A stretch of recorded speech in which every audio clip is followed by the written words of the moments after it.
Hello friends, स्वागत है आपका अपने यूट्यूब चैनल मैथ मंत्र क्लासेस में। दोस्तों, मेरा नाम है गौतम कुमार और आज हम लोग पढ़ने वाले हैं संख्याओं के योग पर आधारित प्रश्न पार्ट 2। हम लोग पार्ट 1 पढ़ चुके हैं और जिसमें लगभग 6 टाइप के क्वेश्चन को हमने देखे थे कि कैसे बनाए जाते हैं। उसमें अभी भी क्वेश्चन बचा हुआ था जो हम लोग पार्ट 2 में कवर करेंगे। तो अभी तक हमारे चैनल को सब्सक्राइब नहीं किया है तो प्लीज कर लीजिए और चलिए अपनी वीडियो को स्टार्ट करते हैं। जैसे कि पिछली क्लासों में देखे थे, हमने 6 टाइप के क्वेश्चन को बनाए थे। आज हम लोग पढ़ेंगे 7वां, जो यदि विषम संख्या को यदि बीच से करके अगर योग पूछता है तो उससे क्वेश्चन को कैसे सॉल्व किया जाता है। चलिए 7वां में करके देख लेते हैं। बहुत से नए दोस्त देखते होंगे तो उनको लगता होगा कि अरिथमेटिक 7वां क्वेश्चन क्यों। तो उन लोगों को बता दूं कि इससे पहले संख्याओं के योग पर आधारित प्रश्न पार्ट 1 पढ़ चुके हैं, जिसमें लगभग 6 क्वेश्चन बनाए गए हैं। तो अभी तक उस वीडियो को नहीं देखा है तो प्लीज इस वीडियो को अभी रोक करके उस वीडियो को देख ले, इसके बाद इसको भी देखें, क्योंकि हर एक वीडियो के श्रेणी है। ठीक है, वो सबसे पहले बेसिक सिखाया जाता है, इसके बाद कुछ लेवल को बढ़ाया जाता है। तो पहले पार्ट 1 देखे, इसके बाद पार्ट 2 देखे। चलिए क्वेश्चन नंबर 7वां लिखते हैं। हमने 7वां क्वेश्चन लिए हैं कि 23 प्लस में 25 प्लस में 27 प्लस में 29 31 इसी तरह जोड़ते जोड़ते 71 तक कुल योग कितना होगा, यही हमको बताना है। तो हम लोग पिछले क्लासों में पढ़े हैं कि n बराबर सबसे पहले निकालना है। हम लोग पिछली वीडियो में इसी सूत्र के माध्यम से सभी क्वेश्चन को सॉल्व किए हैं और आज भी इसी सूत्र के माध्यम से हम सभी क्वेश्चन को हल करने वाले हैं। तो सबसे पहले हमको जरूरत पड़ती है n की। ठीक है फ्रेंड्स, n क्या होती है? कुल पदों की संख्या होती है। जैसे 1 2 3, इसमें आगे भी 4 5, अब कहां तक 71 तक में कुल कितने पद आते हैं। ठीक है फ्रेंड्स, उसको कहते हैं n। इसके बाद प्रथम संख्या और अंतिम संख्या क्या होती है? तो हम लोग पिछले वीडियो में बताए थे कि जो फर्स्ट में आती है वो प्रथम संख्या होती है, जो लास्ट में आती है वो अंतिम संख्या होती है। ठीक है फ्रेंड्स, सर्वांतर क्या होता है? तो इनके और इन दोनों के बीच के अंतर होता है, उसको कहते हैं सर्वांतर। तो कितना का अंतर है? तो अंतर देख रहे हैं कि 2 का है। फिर आगे इसके और इसके बीच में कितना का अंतर है? तो फिर देख रहे हैं 2 का अंतर है। इसका मतलब कि आगे भी 2 का ही अंतर है। ठीक है फ्रेंड्स, इसके बाद योग मतलब सब संख्याओं का जोड़ यहां तक कितना होगा। उसके लिए प्रथम और अंतिम संख्या गुणा में n जो बोले पद को, वहीं पहले n निकालेंगे तब लास्ट में इसको जरूरत यहां पड़ेगी। बाटा में इसमें 2 होता है, लेकिन इसके बाटा में सर्वांतर होता है। ठीक है फ्रेंड्स, चलिए बना करके देखते हैं। हमको अंतिम संख्या कितना है? तो 71 है। n बराबर यहां लिख देते हैं, तो 71 है। माइनस में 23 को घटा देना है, यहां पर 23 घट गया। इसके बाद में सर्वांतर कितना का है? तो 2 का है। प्लस में 1 होता है। ठीक है फ्रेंड्स, जो सूत्र में ही दिया रखा है। अब क्या करेंगे? घटाएंगे तो कितना हो जाएगा? जो यहां पर 8 बचेगा और यहां पर बचेगा 4 बटा में 2 प्लस में 1, जो कटाएंगे तो 24 बार में कटेगा, प्लस में 1 यानी 25 हो जाएगा। ठीक है फ्रेंड्स, हमको n की मान कितना आ गया? 25। अब हम योग निकाल सकते हैं। इसके लिए क्या चाहिए? तो प्रथम संख्या प्लस अंतिम संख्या यानी इसको और इसको जोड़ देना है। तो यहां पर लिखते हैं योग बराबर प्रथम हमारा है कितना? 23 प्लस में 71 को ऐड करना है, गुणा में ये n है जो निकला हुआ है, उसमें इनसे गुणा कराएंगे। इसके बाद में बटा में 2 होता है। अब जोड़ेंगे कितना हो जाएगा? तो देख रहे हैं कि 4 और ये हो जाएगा 9 यानी 94 गुणा में 25 बटा में 2। ठीक है फ्रेंड्स, अब कटा सकते हैं। 4 दूना 8 और ये हो जाएगा 14, 7 दूना 14, 47 गुणा में 25। जो हमारा गुणा करेंगे तो आंसर आएगा निकल करके 1175 आ जाएगा। ठीक है फ्रेंड्स, हमारा योग कितना होगा? 1175। ठीक है फ्रेंड्स, अब क्वेश्चन एक और होता है कि यदि इसको गुणज में पूछ जाए तो कैसे होगा। गुणज का मतलब क्या है? जैसे किसी का टेबल में पूछे। ठीक है फ्रेंड्स, चलिए क्वेश्चन देके देखते हैं। यदि क्वेश्चन कुछ इस प्रकार करके पूछे कि 3 के प्रथम 10 गुणज क्या होगा। ठीक है फ्रेंड्स, इसका मतलब हम यह कह सकते हैं कि 3, इसके बाद में यहां पर हमको निकालना क्या है, हमको निकालना है योग। ध्यान दीजिए, थोड़ा सा भूल गए हैं। ठीक है फ्रेंड्स, यानी 3 के प्रथम 10 गुणज का योग क्या होगा। गुणज के यहां पर योग लिख देते हैं, योग क्या होगा। ठीक है फ्रेंड्स, तो हम कह सकते हैं कि 3 प्लस में 6 प्लस में यहां पर 3, 6 और 9, इसी प्रकार प्लस में डॉट डॉट डॉट डॉट करते करते हमको कहां तक पहुंचना है, 10 तक, यानी 10 पद तक। ठीक है फ्रेंड्स, जैसे 1 पद हुआ, 2 पद, 3 पद, इसी प्रकार करते करते आगे पहुंचेंगे तो पहुंचेंगे 30 तक। ठीक है फ्रेंड्स, 10 पद तक पहुंचने के लिए हमको 30 तक जाना पड़ेगा, यानी 3 का टेबल कहा जाए तो एक तरह के हैं। ठीक है फ्रेंड्स, तो हमारा एन तो निकल गया क्योंकि इसमें 10 पद कह रहा है, यानी 10 वो गुणज कह रहा है। ठीक है फ्रेंड्स, तो हमारा एन तो इसी तरह निकल गया कि 10। हमको योग ही निकालना है, जबकि योग बराबर क्वेश्चन कुछ इस प्रकार के करके नहीं देगा, क्वेश्चन कुछ ऐसे करके देगा कि 3 के प्रथम 10 गुणज का योग क्या होगा, 10 गुणज का योग क्या होगा।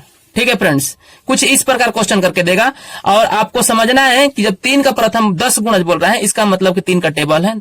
गुणज मतलब जिस तरह का गुणा करते हैं, इसके इसके और डिफरेंट होना चाहिए 3, इसके बीच में होना चाहिए 3, इसके आगे हुए होना चाहिए 3। ठीक है फ्रेंड्स, सभी 3 का गुणज, इसका मतलब कि 3 कहां तक, 10 गो इसी तरह के पद लिखाएगा। अभी तो हम 3 लिखे, अगला 4 गो होगा, अगला 5, इसी तरह 6, 7, 8, 9, 10 तक।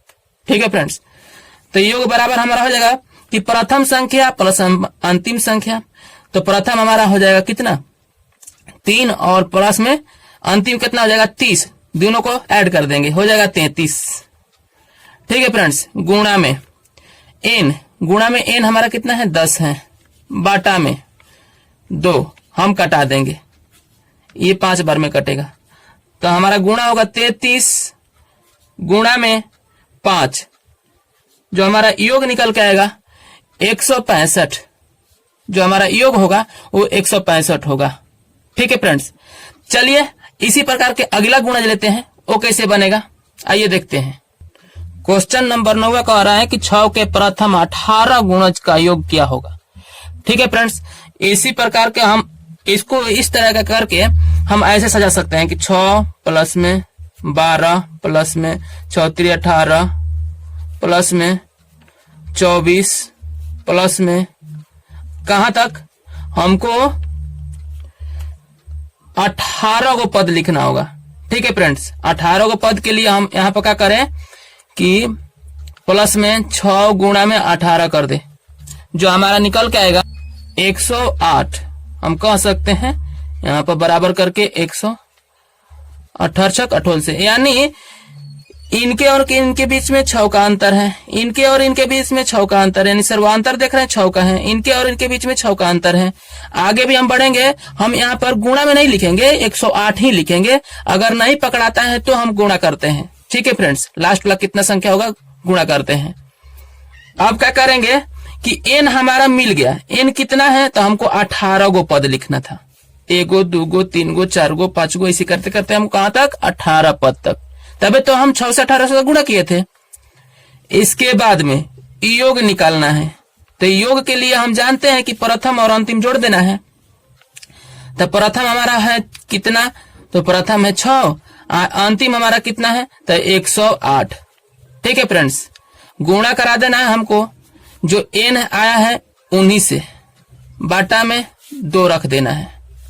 अब हमको इसको ऐड करेंगे, 8 6 14 बटा में 2 गुणा में 18, हम इसको कटा देंगे 9 बार में, जो हमारा यहाँ पर लिखते हैं निकल के आएगा वो 114 गुणा में 9, जो हमारा सही आंसर हो जाएगा, आएगा हमारा गुणा कराने पर 1026।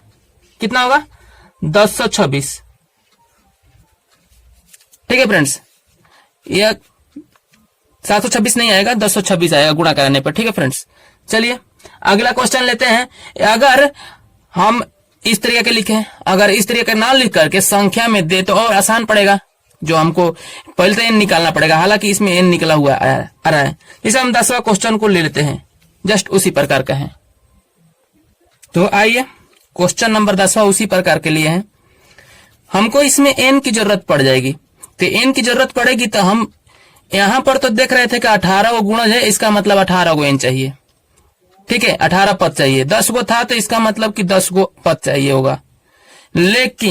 लेकिन इसमें तो हम गिन नहीं सकते हैं। तभी गिन सकते हैं या तो हम पूरी लिख दें, या तो एक और नियम है कि या तो हम n निकाल लें सूत्र विधि द्वारा। तो चलिए n को निकाल ही लेते हैं। कितना n चाहिए हमको, तो हमको n निकालने के लिए अंतिम में से प्रथम को घटाना होता है। चलिए घटा लेते हैं कि 96 माइनस में 36, इसके बाद में होता था सर्वांतर, जो हम इनके और इनके बीच में अंतर देखते थे। देख रहे हैं कि 36 और 42 है, इसका मतलब कि 6 का अंतर है। अगला में इसी में भी 6 का अंतर है, और लास्ट में भी देखा जाए तो ये भी 6 का अंतर है। कहने का मतलब ये हुआ कि सर्वांतर हमारा कितना हुआ, 6 हो गया, प्लस में 1 होता है। अब इसको घटाएंगे हो जाएगा 0, और ये घटाएंगे तो हो जाएगा 6। अब बाटा में यहाँ पर नीचे 6 और प्लस में 1, यहाँ पर हो जाएगा 10 बार में, और प्लस 1 जोड़ करके 11 बार में होता था। जो n हमारा निकल गया। योग निकालना है तो योग निकालने का सूत्र होता था कि प्रथम प्लस अंतिम। तो हम क्या करेंगे कि 96 प्लस में 36 को जोड़ देंगे। इसके बाद जो हमारा निकल के आया है उसको हम गुणा कराएंगे, बाटा में 2 होता था। जो हमारा टोटल योग होता था यहाँ पर कितना है, 132 है। इसको हम कटाएंगे 66 बार में कट जाएगा, और गुणा कराएंगे 66 ले और गुणा कराएंगे 11 से। जो हमारा निकल के आएगा वो 726 निकल के आएगा। इतना का योग कितना होगा, 726 होगा। चलिए इसी प्रकार के एक और क्वेश्चन को ले लेते हैं। चलिए 11 क्वेश्चन कह रहा है कि 120 प्लस 135 प्लस 150 प्लस में आगे भी इस संख्या है। ठीक है फ्रेंड्स, जो हमको जोड़ना है 600 तक। इन सभी का योग क्या होगा। सबसे पहले हम n निकालना जानेंगे, तो n निकालने के लिए अंतिम में से प्रथम को घटा देते हैं। तो 600 माइनस में 120, बाटा में सर्वांतर होता था, यानी 120 और 135 के बीच में कितना का अंतर हुआ, तो हम कह सकते हैं कि 15 का अंतर है। और 135 और 150 के बीच में 15 का ही अंतर है। इसका मतलब कि सर्वांतर हमारा कितना हुआ, 15 हो जाएगा। ठीक है फ्रेंड्स, 15 हो जाएगा। प्लस में 1 होता था। अब इसको क्या करेंगे, घटाएंगे 0 से 0, और बचेगा कितना 8, और ये 5 एक घटिए गया, और 4 बचा होगा। बाटा में 15 और प्लस में 1। जो हमारा कट के आएगा वो आएगा 32 बार में। ठीक है फ्रेंड्स, और इसको ऐड करेंगे तो 33 बार में हो जाएगा। जो हमारा n निकल गया 33। ठीक है फ्रेंड्स, हम योग को निकालेंगे तो योग हमारा हो जाएगा कि अंतिम संख्या प्लस प्रथम संख्या। तो हम यहाँ पर लिखेंगे कि 600 प्लस में प्रथम हमारा हो जाएगा 120। आप 120 प्लस 600 करें, चाहे 600 प्लस 120 करें। बाटा में 2 होता था, इसके कोष्ट में करके हमारा जो आया हुआ है उसको हम लिखते थे। ठीक है फ्रेंड्स, इसको ऐड करेंगे तो हमारा हो जाएगा 720 गुणा में 33 बाटा में 2। ठीक है फ्रेंड्स, जो हम कटाएंगे तो हो जाएगा 360। अब यहाँ पे लिखेंगे कि 360 गुणा में 33। जो हम गुणा करेंगे तो हमारा आएगा कि 1188 हमारा इतना आंसर आएगा। ठीक है फ्रेंड्स, तो आज के लिए इतना ही। आगे हम लोग पढ़ने वाले हैं कि जोड़ी गई संख्या में उसमें बीच वाली संख्या कुछ देगा, प्रथम संख्या भी पूछ सकता है, अंतिम संख्या भी पूछ सकता है।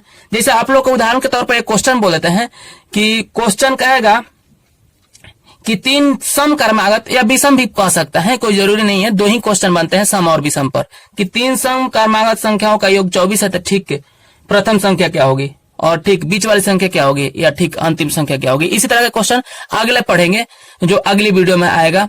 तो आज के लिए इतना ही। वीडियो कैसी लगी कमेंट करके हमें बताएं, और हमारे चैनल को अभी तक सब्सक्राइब नहीं किया तो प्लीज कर लीजिए, अपने दोस्तों के साथ शेयर करें। चलिए फिर मिलेंगे अगले दिन अगले वीडियो के साथ। तब तक के लिए खुश रहें। Good bye.